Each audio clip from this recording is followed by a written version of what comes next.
Hare Krishna, Hare Krishna, Krishna Krishna, Hare Hare, Hare Rama, Hare Rama, Rama Rama, Hare Hare.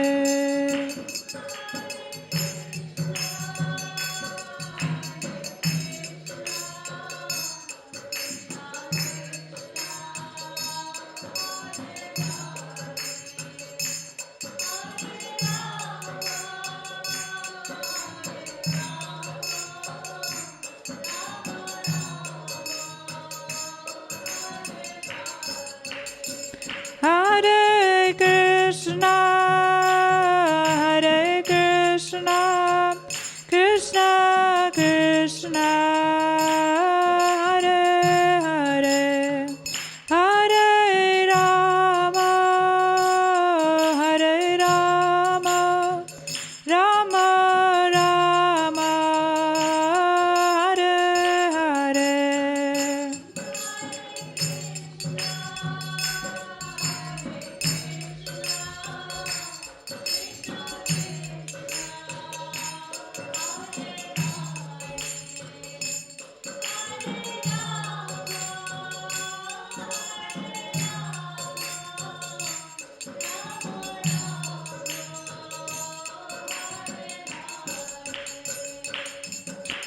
Hare Krishna, Krishna Krishna, Hare Hare, Hare Rama, Rama Rama, Hare Hare.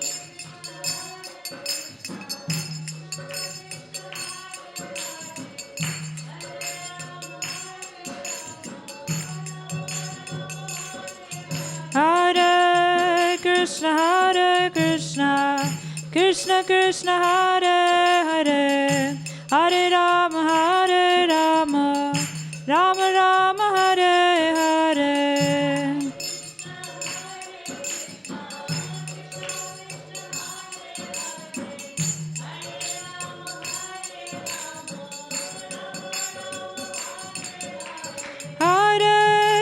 Hare Krishna, Krishna Krishna, Hare Hare, Hare Rama,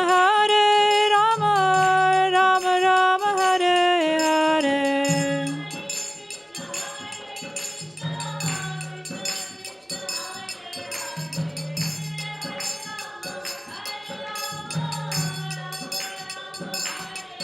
Hare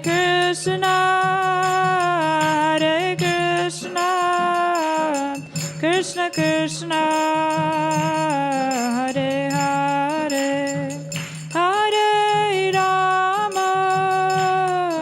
Hare Rama, Rama Rama, Hare Hare.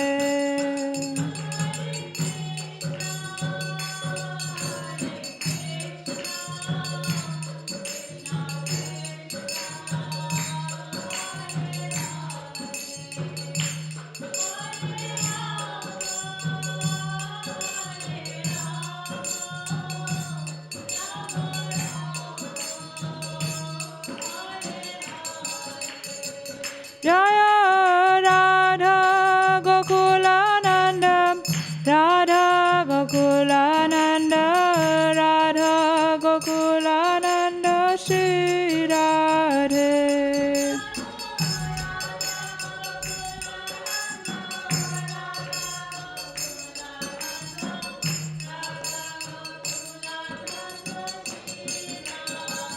Jaya Sita Ram Lakshman Hanuman, Jaya Sita Ram Lakshman Hanuman.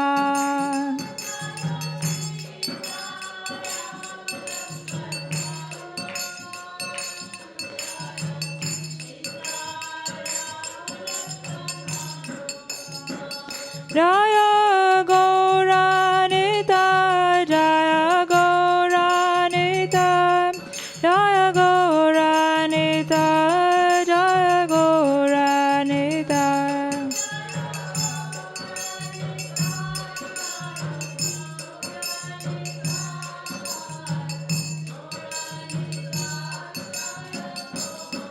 Jaya Jaya Prabhupada, Prabhupada, Prabhupada, Jaya Jaya Prabhupada.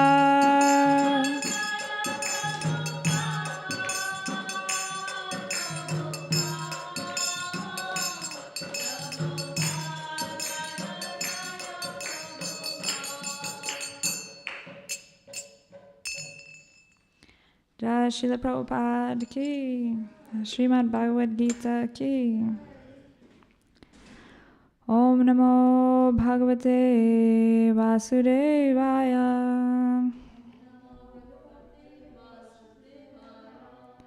Om Namo Bhagavate Vasudevaya. Om Namo Bhagavate Vasudevaya. So today we're reading from the 17th chapter called The Divisions of Faith, text 4.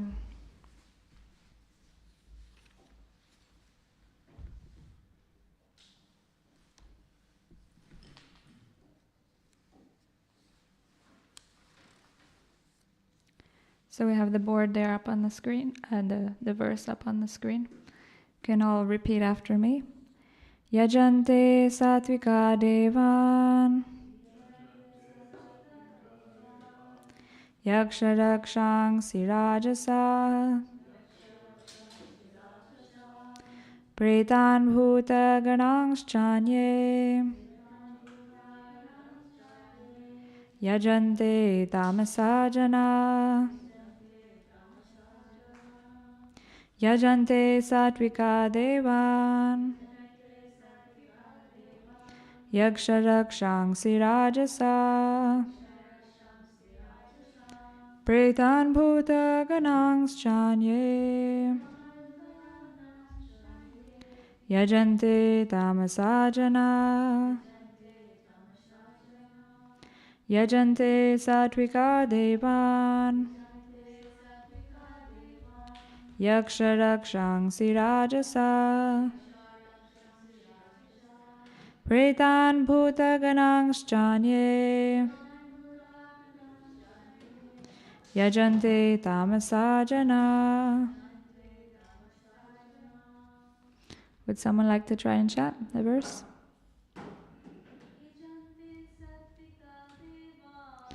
Yajante satvika devan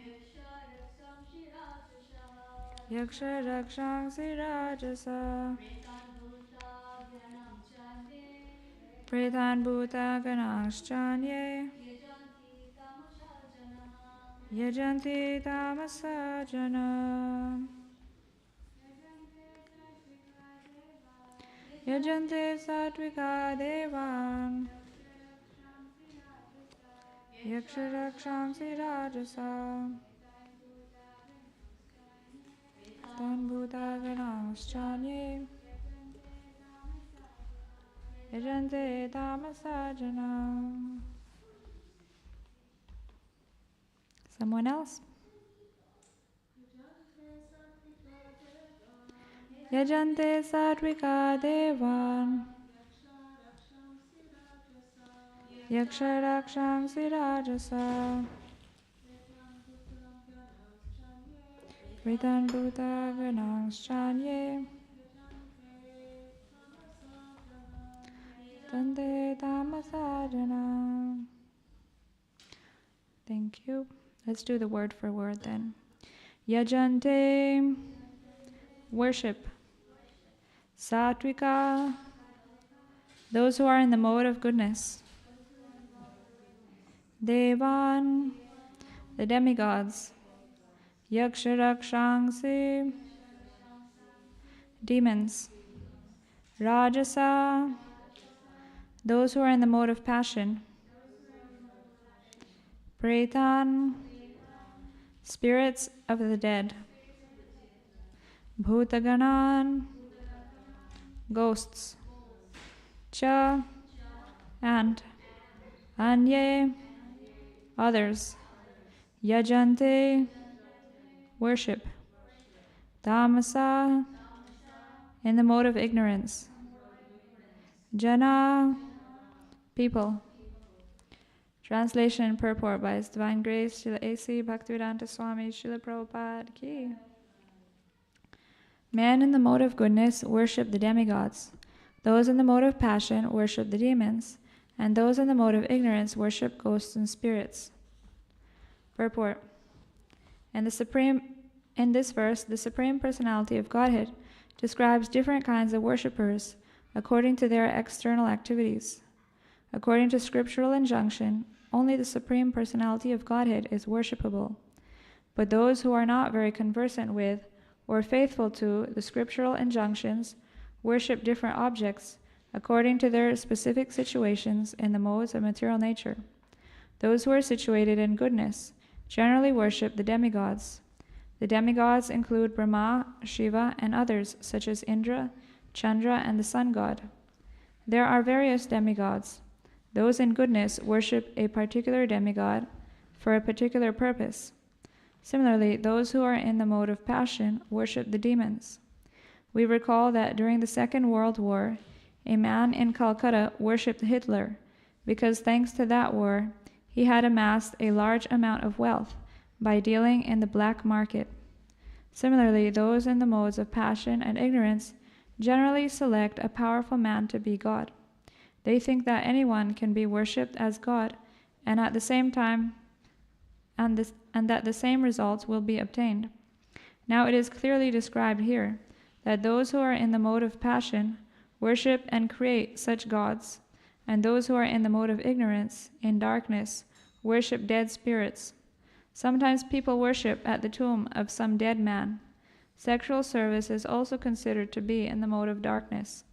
Similarly, in remote villages in India, there are worshippers of ghosts. We have seen that in India, the lower class people sometimes go to the forest, and if they have knowledge that a ghost lives in a tree, they worship that tree and offer sacrifices. These different kinds of worship are not actually God worship.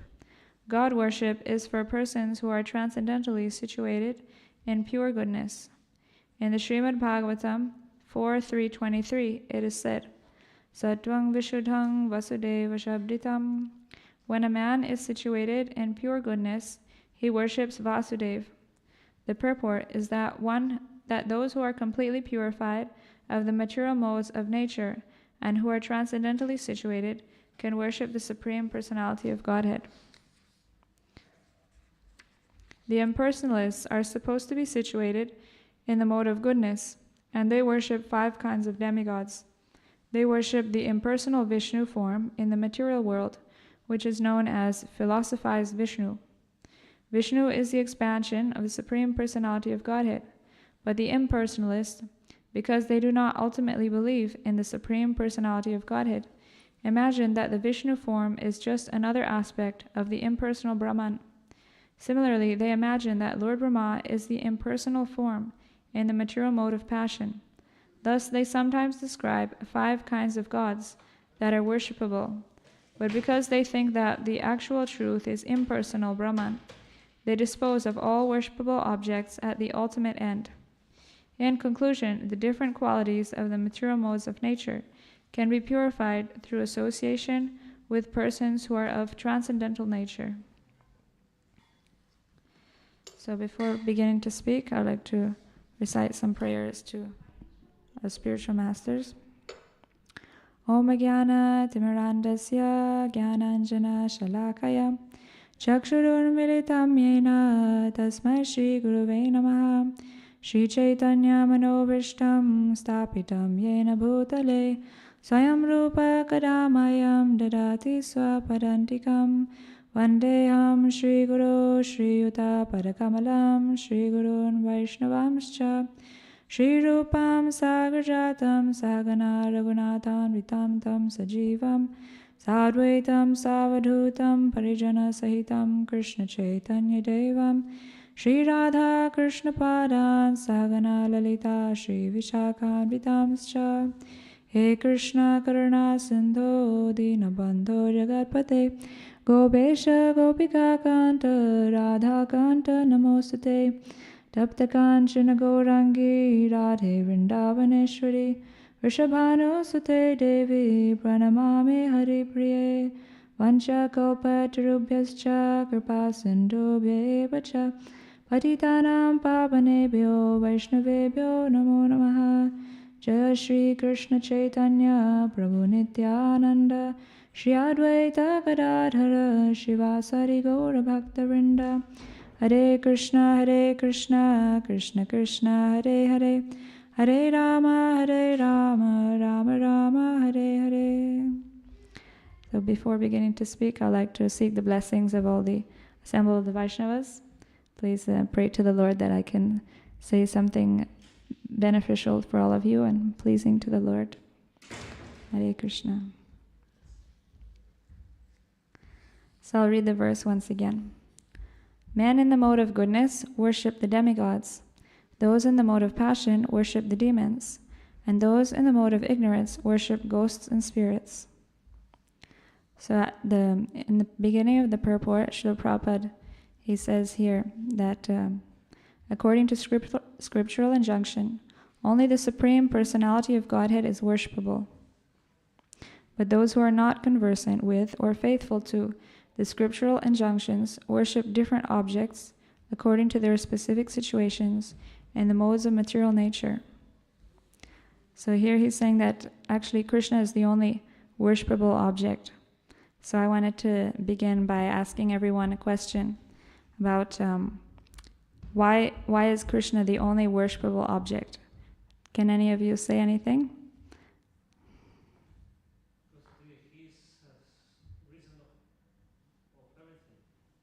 He's the cause of everything. Yeah. That's good. The root. Mm-hmm.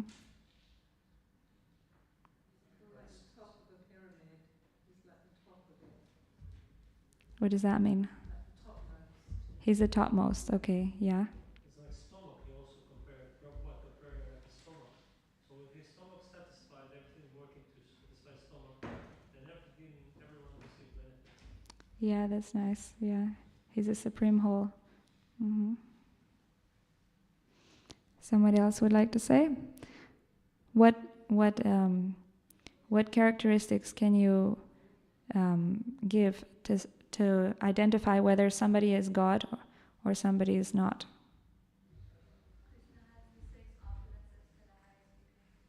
Mm-hmm. 6 opulences, yeah. One very important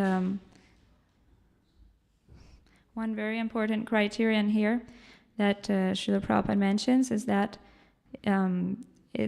the incarnations of God, they're predicted in the scriptures. So every incarnation is predicted in the scriptures that he will come at such and such time, and such people will be his parents, and he'll appear in this place, and he will perform these activities. So all of this is described in the scriptures about Lord Krishna, where he would appear, that he would be the son of Vasudeva, and then he also proved by his own activities that he was the Supreme Personality of Godhead. For example, at the age of 7 years old, he lifted the Govardhan hill, and when he was only a small baby, he killed the great demon Putana. And he killed so many great demons, and he performed many wonderful activities. And in the battlefield of Kurukshetra, when Arjuna asked him to show the universal form, then he showed that also, and included in the universal form is all the demigods, all the planets, and everything that exists, because Krishna is actually, he includes everything. Everything is in Krishna because he's the Supreme Personality of Godhead. So in the Brahma Samhita, there's a nice verse that talks about how Krishna is the Supreme Lord. The Brahma Samhita is spoken by Lord Brahma, the original living being, who was born in the beginning of creation, in the beginning of the creation of this universe, many millions of years ago. And he says, Ishvara Parama Krishna Sachidananda Vigraha Anadiradir Govinda Sarvakarana Karanam.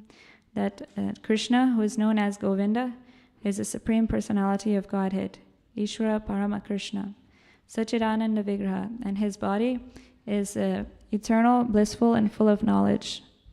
Adir Govinda. He has no origin, but he is the origin of everything. Sarvakarana Karanam. He is the cause of all causes. So in this verse, it's nicely described the transcendental position of Krishna. So then, and in the Bhagavad Gita also, Krishna himself, he says, Aham sarvasya prabhavo mata sarvam pravartate iti matva bhajante mam buddha bhava samanvita. I am the source of all spiritual and material worlds. Everything emanates from me. The wise who perfectly know this engage in my devotional service and worship me with all their hearts. And it's not only Krishna who's saying it, it's not only the scriptures who are also confirming it, but also the great authorities. They also confirm this truth about Krishna being the Supreme Personality of Godhead. This can be seen from this verse from the Bhagavad Gita, that Param Brahma Param Dhama Pavitram Paramam Bhavan Purusham Shashvatam Divyam Adi Devam Ajam Vibhum. That Arjuna is saying that you're the Supreme Personality of Godhead, you're the greatest, the unborn, the eternal, transcendental, original person. But not only I am saying that Ahustvam Rishya Sarve Devarshi Nardastata Asito Devalo Vyasa Swayam Chaiva Bravishime. That also Srila Vyasadeva is saying this, Lord Narada, Srila Narada Dev, Asita, Devala, all these great sages, they also confirm this truth about you. So this is also reaffirming when these great personalities, they confirm that this person is the Supreme Personality of Godhead, then we can accept it because they're very learned in all the scriptures and they can see past, present, and future. In the Srimad Bhagavatam also, there's another verse that says, Ete chamsa kalapumsa krishnastu bhagavan swayam indrari vyakulam lokam mridhayanti yuge yuge. That there are many different incarnations, and what to speak of demigods, but even of incarnations of Krishna, incarnations of Vishnu, Krishna is the Supreme. So Krishna is the Supreme Personality of Godhead.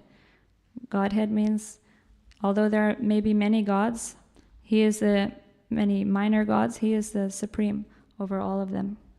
And that's why Srila Prabhupada says that in this purport that he is the only worshipable Lord.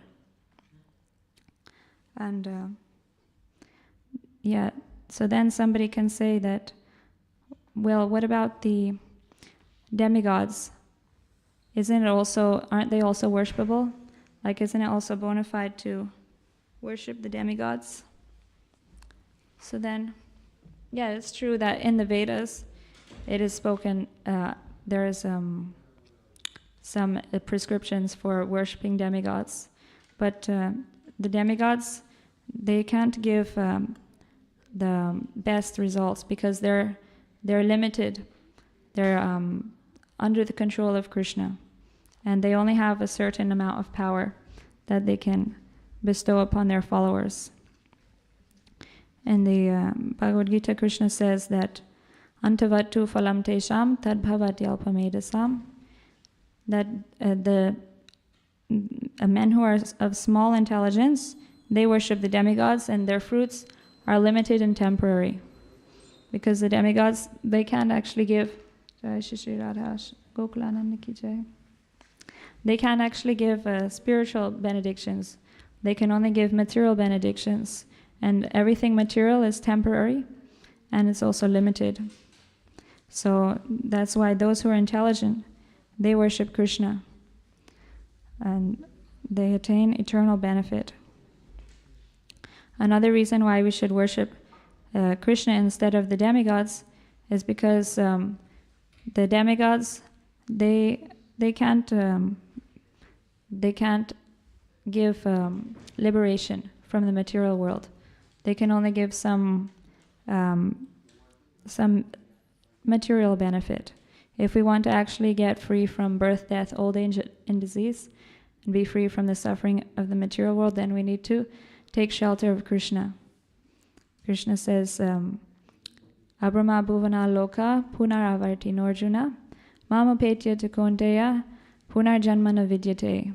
That from the highest planet in this material world down to the lowest, all are places of misery wherein repeated birth and death take place. But one who's attained to my abode, O son of Kunti, he never takes birth again. And how do we attain to Krishna's abode? That's very easy. We just have to remember Krishna at the time of death. Krishna says in the Bhagavad Gita, Antakale chamameva swaran muktva kalevaram yaprayati samadbhavam yati nasyata samsaya. Whatever state of being you remember at the time of death, that state you will attain without fail. And then, how do we remember Krishna at the time of death? That means we need to practice remembering him during our lifetime. And how do we do that? By chanting the holy names of Krishna, by associating with his devotees, by reading the Bhagavad Gita, Srimad Bhagavatam, that they speak about Krishna, or Krishna is speaking about himself in the Bhagavad Gita and in the Bhagavatam. There are many different devotees offering wonderful prayers to Krishna. So by reading all this, we can increase our love for Krishna, and then naturally we'll be able to remember him at the time of death, and then we'll be able to attain Krishna. And once we attain Krishna, that means we no more have to suffer in this material world. We don't have to take birth again. We don't have to die again. We don't have to get diseased or old. We can eternally serve Krishna in great happiness with a spiritual body. Spiritual body doesn't give any trouble. So there's some reasons why we should worship Krishna over the demigods. Another reason is that the worship of the demigods, it can be very troublesome. Like, you need a lot of ingredients to perform sacrifices, or sometimes they're too costly for everyone to perform. You need qualified priests to perform the rituals, which are also difficult to perform. And if you don't perform it exactly according to the proper procedure, then you don't get the result, or you get a result that is contrary. Just like the example of, in the Bhagavatam, there's given the example of Vritrasura, that the Brahmanas, they uttered just one syllable. They uttered it long instead of short, and then they got a different result. Instead of getting somebody who would kill Indra, they got somebody who was an enemy to Indra, and then it was not the desired result. But when you worship Krishna, then Krishna, he is bhavagrahi janardana, that he's situated in the heart, and he knows our intention. So if we're sincere, if we do something with the sincere intention to please him, then he accepts that, even if we don't, if we make some mistakes when we worship him, or if we just make some mistakes, then Krishna, he accepts our intention. He accepts the love with which we offer our love to him. Krishna, he is more interested in our love than anything. In the Bhagavad Gita, he says, Patram pushpam phalam toyam yome bhaktya prayachati tadaham bhakti upahritam ashnami prayatatmanaha. That if one offers me with love and devotion a leaf, a flower, fruit, or water, then I will accept it. So Krishna is very kind. He doesn't demand many expensive ingredients. He's more interested in our love. So whatever we have, we can offer to Krishna. Krishna says, Yad karoshi, yad ashnashi, yad juhosi dadashiyat, yad tapasyasi konteya, tad kurushva madarpanam. Whatever you do, whatever you eat, whatever you offer or give away, do that, O son of Kunti, as an offering unto me. And so in this way we can worship Krishna just by our daily activities. When we, instead of cooking for ourselves, we can cook, and then first we offer the food to the Lord, asking him to please accept this food that he has so kindly given to us out of gratitude. Krishna is giving us everything. He's giving us sun, he's giving us water, he's giving us food. Everything we get is coming from Krishna. So we should acknowledge all of Krishna's gifts, and out of gratitude we should offer it to him first before we take ourselves. In this way we can worship Krishna and please him. And when we work also, we can work thinking that I'm working for Krishna, and then we can give some of our portion of our earnings to Krishna, to Krishna's temple, or for Krishna's devotees. In this way, we worship Krishna very easily, and Krishna will become pleased. So, let me see what I have here.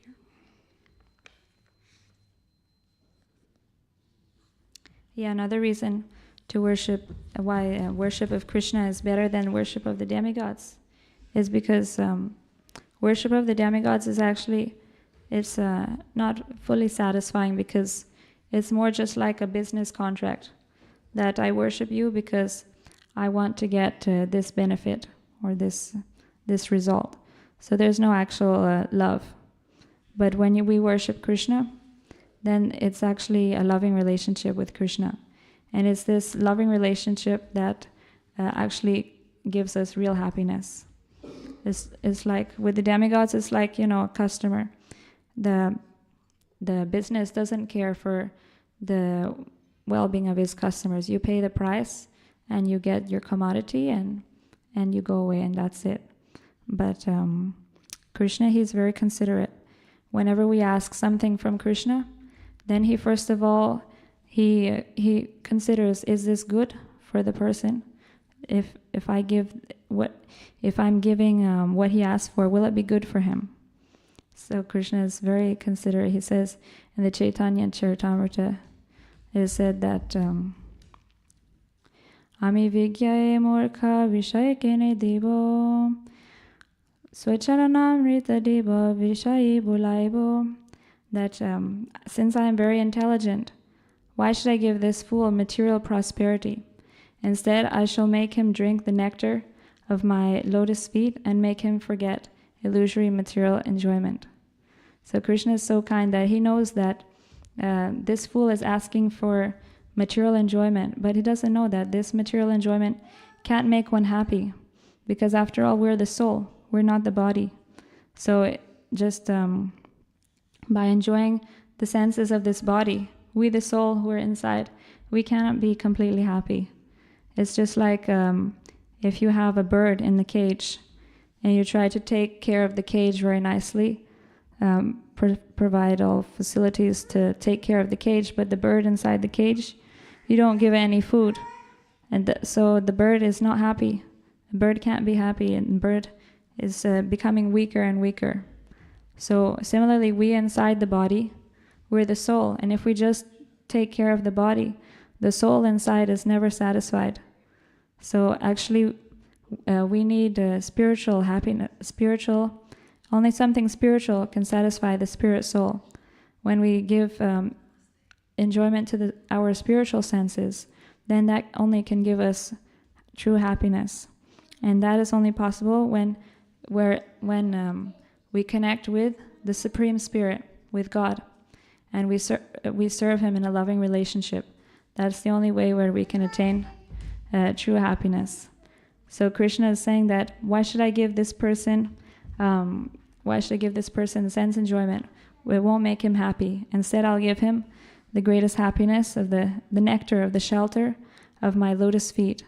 And this way, he will automatically forget all the material enjoyment, because as soon as one tastes the real happiness of devotional service to Krishna, then that's so wonderful, the taste of that one immediately forgets all material enjoyment, understanding that it's inferior. So that's another wonderful thing about serving Lord Krishna, taking shelter of Lord Krishna, is that he's very loving towards his devotees. There's a nice verse Lord Ramachandra utters. He says, Sakradeva prapanno yas davasmiti chayachate abhayam sarvada tasmai sarvada tasmai dadam yetad vritam mama.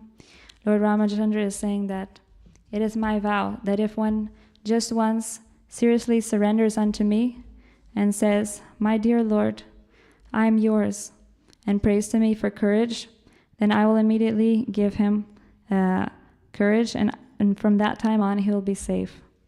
So we all know that Lord Ramachandra, he's Maryada Purushottam, that he always upholds morality. So when he makes a promise, then we can understand that we can have faith that he's not going to break his promise. So taking courage on these words, we should all take shelter of Krishna, who is non-different from Ramachandra, and then we will always be safe. We can always rely on the shelter of his lotus feet. So this is a wonderful nature of taking shelter of Krishna, taking to worship of Krishna. Here in the purport, Srila Prabhupada talks about worshipping different people. But as we already discussed in the beginning of the purport, that there are different characteristics by which we can tell whether somebody is God. That he has to be protected in the scriptures. He has to be able to show by his activities that he is God, such as showing the universal form, performing amazing things like lifting Govardhan Hill. These things nobody can do, only God. So we should be intelligent enough to worship the Supreme Person. Then we can attain the supreme benefit. Does anybody have any questions so far? Anything you want to add or share? Any comments?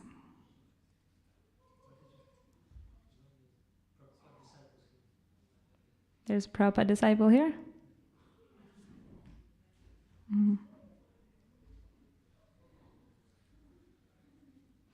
Okay, if nobody has anything to say, then I'll continue a little bit here.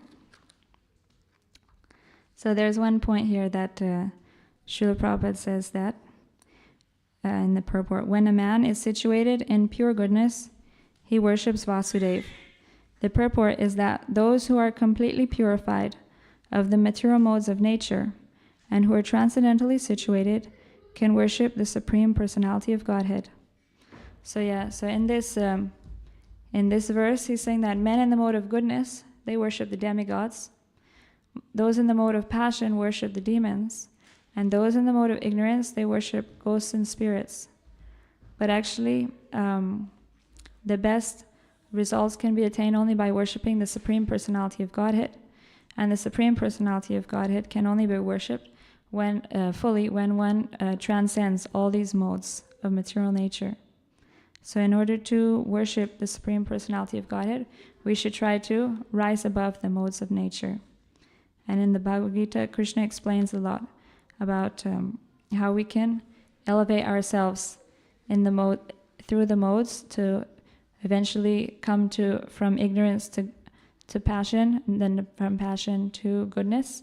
And then when we attain to goodness, then we can transcend all three of the modes. And this is most easily performed by starting devotional service from wherever we are. In the Bhagavatam, there's a nice verse. It says, Akama sarvakamo va moksha kama udaradi tivrena bhakti yogena yajeta purusham param. That whether one has all kinds of material desires, whether one has no desires, or whether one desires liberation, then still he should worship the Supreme Personality of Godhead. And why is that? Because one who worships the Supreme Personality of Godhead, he starts to get a transcendental taste for devotional service. And then automatically he loses his taste for material enjoyment. So just by performing devotional service, one gradually becomes purified by associating with Krishna through chanting his holy names, through reading his books, reading books like Bhagavad Gita, Srimad Bhagavatam that describe his glories. Krishna is the absolute, so he is non-different from his name, from his words in the Bhagavad Gita, and from from anything that is connected to Krishna, it also becomes spiritual and non-different from him. Just like even the prasadam, when we offer food to Krishna, then Krishna, he accepts that, and it becomes spiritual and non-different from him. That's why prasadam, we try to honor it very respectfully, knowing that it is non-different from Krishna. And by eating prasadam, we actually purify our body and make it fit for engaging in spiritual activities, engaging in devotional service, and tasting the spiritual happiness that can be attained through devotional service.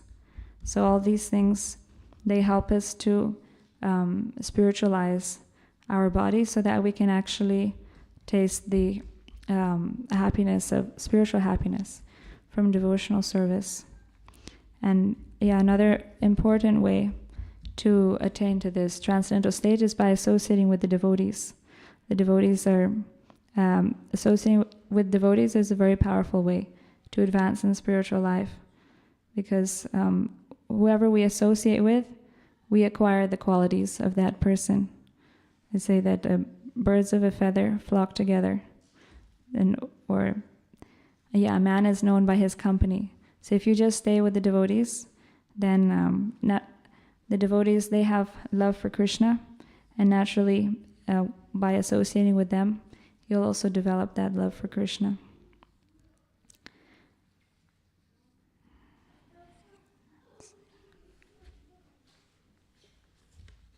If anybody has any questions, you can say.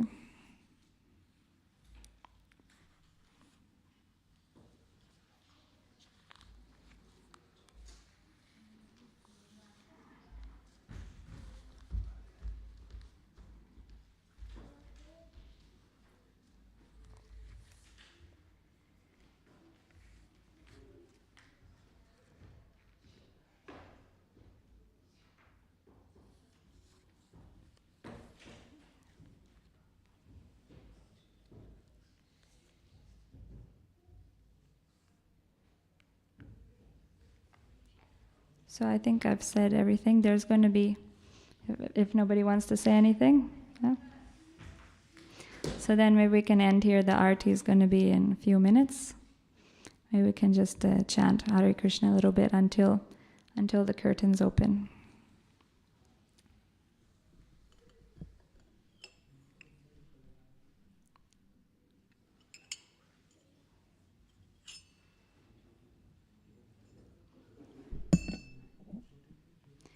Hare Krishna, Krishna Krishna, Hare Hare, Hare Rama, Hare Rama, Rama Rama, Hare Hare.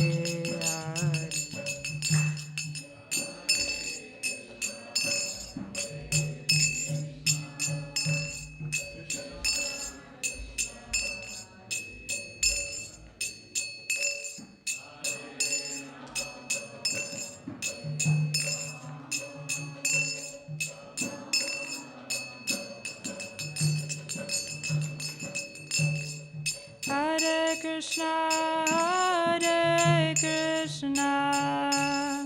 Krishna Krishna, Hare Hare, Hare Rama, Hare Rama, Rama Rama, Hare Hare.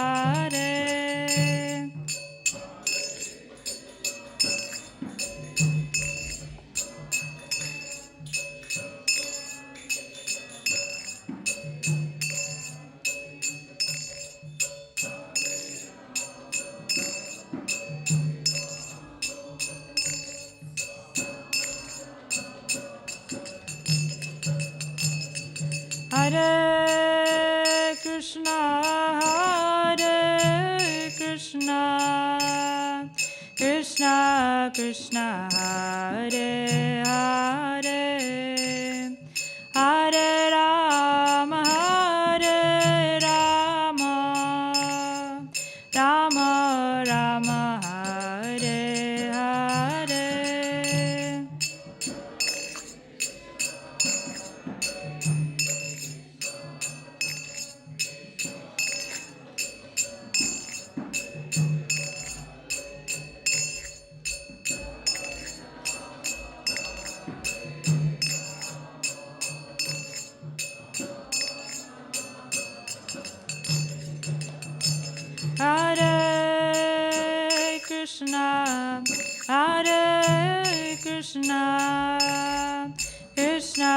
Krishna Hare Hare Hare Rama Rama Rama Hare Hare.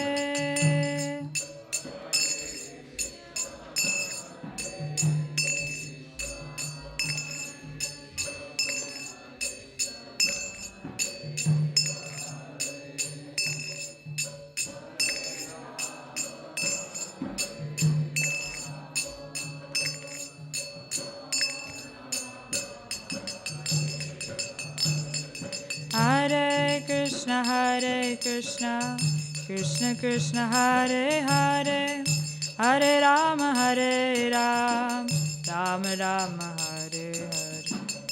Hare Krishna, Hare Krishna.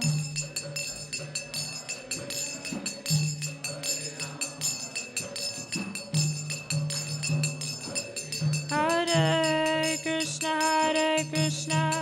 Krishna Krishna, Hare Hare, Hare Rama, Rama Rama, Hare Hare.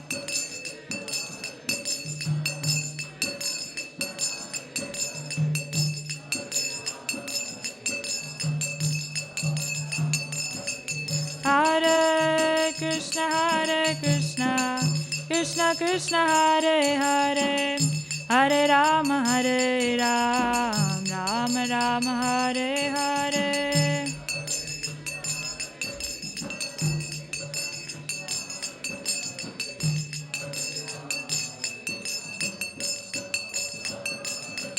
Hare Krishna, Krishna Krishna, Hare Hare, Hare Rama, Rama Rama, Hare Hare.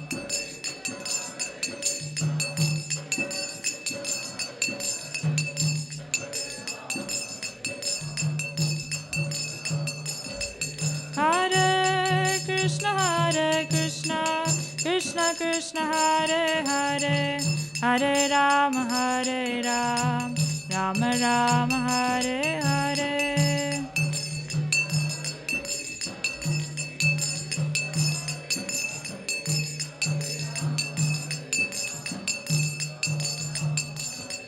Hare Krishna, Krishna Krishna, Hare Hare, Hare Rama, Rama Rama, Hare Hare.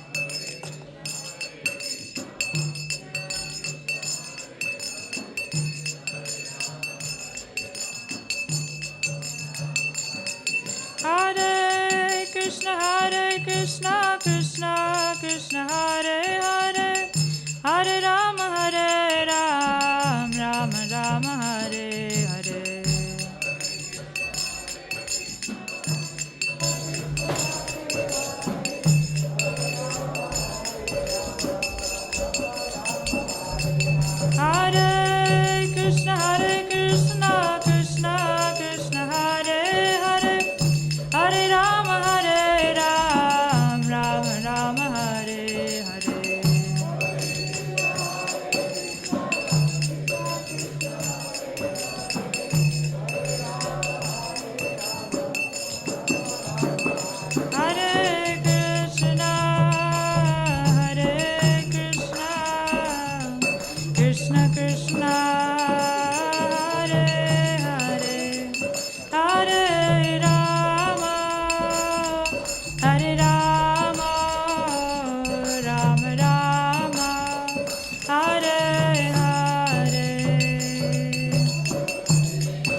Jaya Radha Gokula Nanda, Radha Gokula Nanda, Radha Gokula Nanda, Shri Radhe.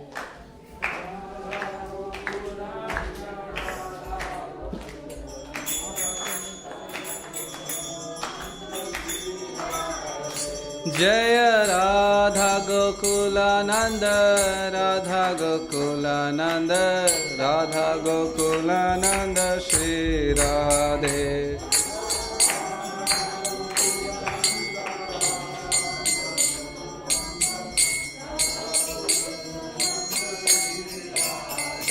Jaya Sita Ram Lakshman Hanuman, Jaya Sita Ram Lakshman Hanuman.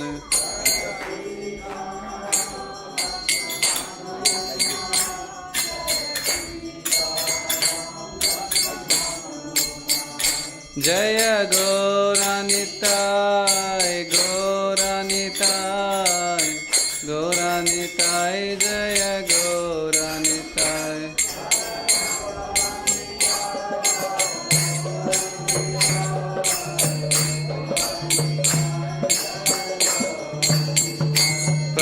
Prabhupada, Prabhupada, Prabhupada, Jaya Jaya Prabhupada, Prabhupada.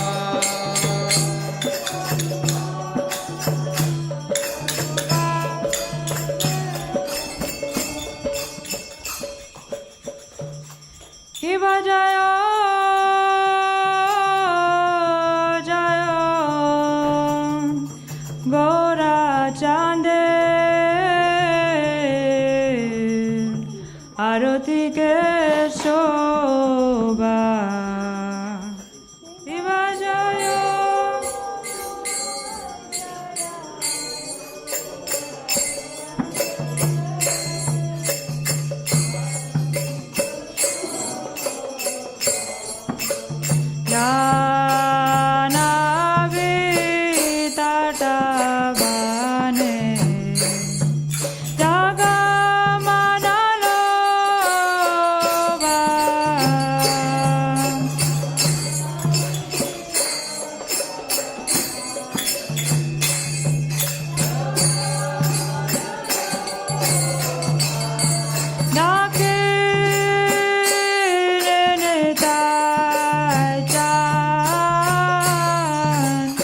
Vame Gadadhara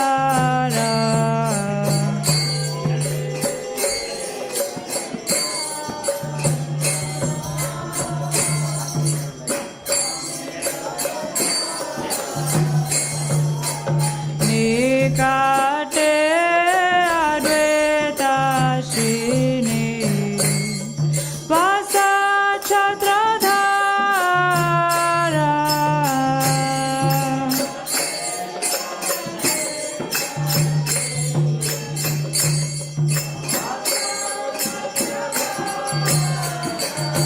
Vose Ache Vorachan Ratna Singhasane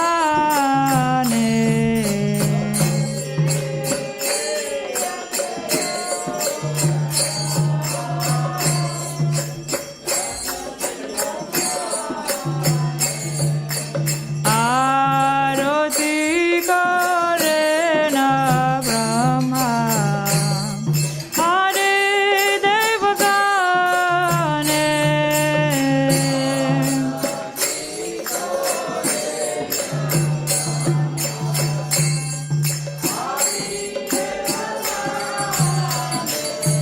Nara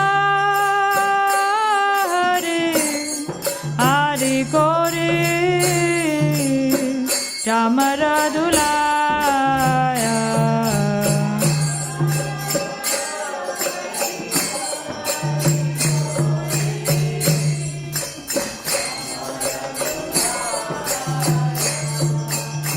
Sanjaya Mukunda Vasu Goshyadegaya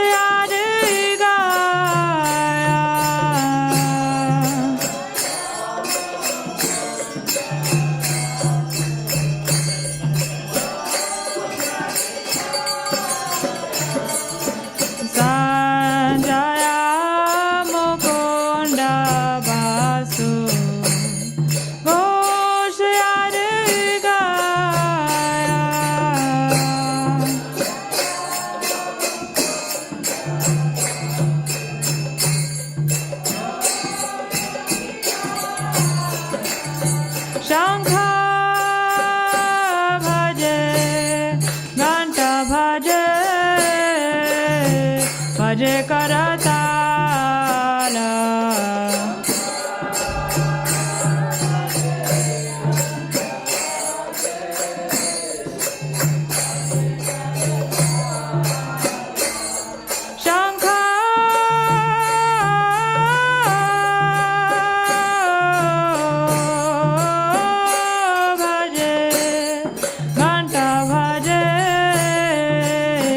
Bhaje karatala.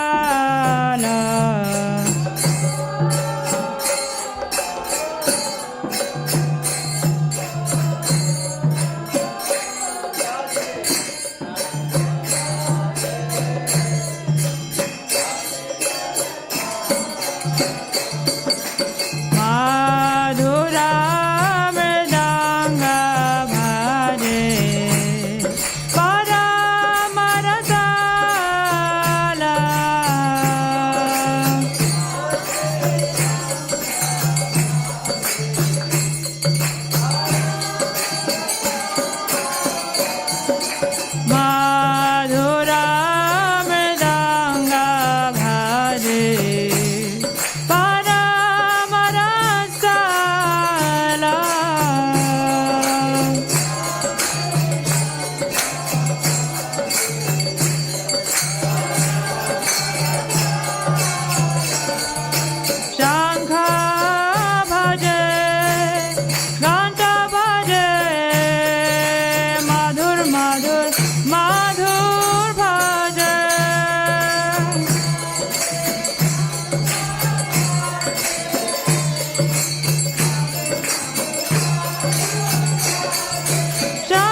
Vadana